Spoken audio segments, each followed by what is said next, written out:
Here in the Bay Area, it is hard to ignore the effects of climate change, from destructive wildfires to the drought and sea level rise. It is also having a direct impact on our nation's military. So this evening, we get a first look at the Navy's strategy to tackle the climate crisis. It's to make us better warfighters. We think about climate readiness as mission readiness. A new mission with lives at stake. For every 50 convoys of fuel, there is a Marine killed or wounded. And so we were actually seeing a real impact on lives. How the rising threat of climate change is forcing the Navy to change its playbook. I wake up like 20 minutes later now. Students around the Bay Area getting the chance to sleep in. So are later school start times making a difference? So far, I've never forgotten anything for school. Whereas last year, I would forget my calculator, my Chromebook. Dozens of dogs seized from a Bay Area home. The owner tells us how things got out of hand. I just started with 2, and then they just having babies. And a historic spike at the gas pump. In the last 2 days, it's gone up 14 cents. The move that could drive prices even higher. And what's in the works right now to bring you some relief? This is CBS News Bay Area with Juliette Goodrich.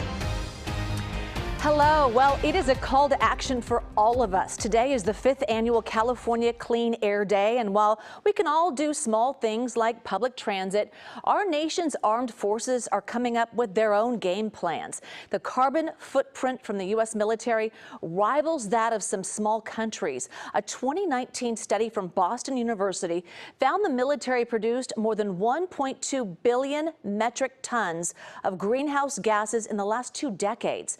Now, the Navy is aware of its impact on the crisis and also of the serious consequences for its missions.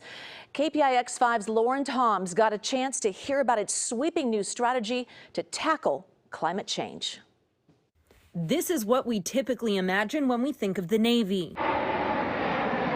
But the service's Undersecretary for Energy sees a different picture, a major opportunity to combat climate change. We are a seafaring service, and so there has always been that intrinsic and necessary connection to the ocean, to the environment, and how we operate and what we do. In a recent report, the Navy described climate change as one of the most destabilizing forces of our time and set a goal of emitting net zero emissions by 2050. People will say, why are the Navy and the Marine Corps focused? That's a question I get a lot.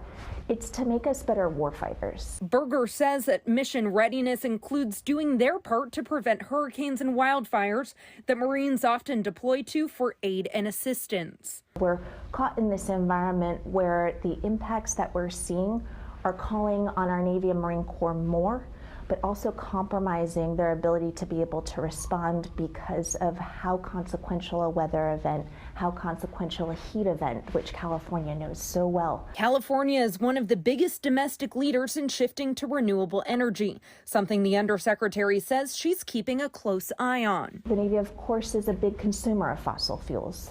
So ships, airplanes, those are big fossil fuel consumers. While aircraft carriers and destroyers may not see a shift to electric power soon, Berger says that some of the Navy's fleet is already starting to make changes. Our vehicle fleet, yes. So we're absolutely looking in line with what you're seeing as certainly the California trend, also the national trend, to make sure that we start to make that transition. And while mission readiness is the top priority, Berger knows a shift from the Navy can have a ripple effect around the world. It's not just when the crisis strikes, it is in the lead up. It is that anticipation, it's being proactive, it's being cognizant, because at the end of the day, nobody wants to have conflict. We want to make sure that that's all deterred. All right, Lauren Toms joins us in the studio now. Thanks for being here. Obviously, there are some big goals here. So did you get kind of down to the nitty gritty, kind of behind the scenes, what they're really focusing on? Yeah. I know you did. Yeah. Well, Juliette, she didn't dive too deep into some of the more tangible ways that the Navy is working to accomplish this sort of lofty goal of zero emissions by 2050. But they are also hoping to achieve a 65% reduction in greenhouse gases in the next 8 years. But she did explain that the Navy pays really close attention to its impact on marine life. She told me that the Navy watches how their own sound travels through the ocean and the activities of marine mammals because they are really important indicators of climate change. If their food sources change, that could indicate water temperature changes and salinity levels, which could all have an impact on how the Navy trains and operates. But bringing it back home a little bit more, the undersecretary told me that she's constantly looking for new ways to accomplish this net zero goal, even looking at Silicon Valley companies, small or large, that are making waves in renewable energy. Yeah, and I bet you got as many specifics as you could in that report. Any surprises when you were there talking with her? You know, I was actually pretty surprised that she kind of dove into this concept of how the Navy really does pay attention to its impact on marine life. When you think about the Navy and these massive destroyers and aircraft carriers, you don't really think about whales. Well, that's a good message to pass on. We all like to hear that. All right, Lauren, thank you. Appreciate it. Okay, moving on. Of all the military branches, the Air Force is the largest producer of greenhouse gases, and today it released its own climate action plan with the goal of operating its bases at net zero emissions 4 years earlier by 2046. Now, this is a story everyone is talking about. Where can you see it? Gas prices in California. It's about to hit a record high, but hang in there. Trust us, relief is on the way. Here's the information. California's average price per gallon rising to $6.43. That's 1 cent shy of the all-time record set back in June and up almost 40 cents in a week. Now, on top of that, today OPEC announced they are slashing oil production by 2 million barrels a day starting in November. News came after the group of major oil producers, which includes Saudi Arabia and Russia, met for the first time in person since March of 2020. So here's the good news. You waited for it. Analysts are predicting we won't notice a big jump in California. I don't think that the OPEC announcement will be very noticeable to California drivers, partially because our prices are so high and partially because we're probably going to see the prices coming down as we switch over to the winter blend. Any price increase is bad news for people who make their living on the road, obviously. Uber driver Bond San Francisco says the ride price is taking a bite out of his bottom line. I keep a record of all my purchases, my gas purchases. In the last 2 days, it's gone up 14 cents at my favorite Arco station up the street. And, you know, that's unconscionable. Yeah, that hurts. Governor Newsom is blasting oil companies, saying they are ripping drivers off at the pump. He called on the legislature to draft a windfall tax aimed at oil price extortion. Californians will be getting some relief with the release of the winter gas blend. Plus, stimulus payments of up to $1,050 will start going out on Friday. All right, Oakland is facing a crime wave right now. And for the city's police chief, he's trying to stop the violence, and it's very personal to him. We just play, run home for a quick snack, and then come right back. Why can't we do that anymore? You know, people don't feel safe. People don't feel like, they can go out here without feeling like there's something going to happen.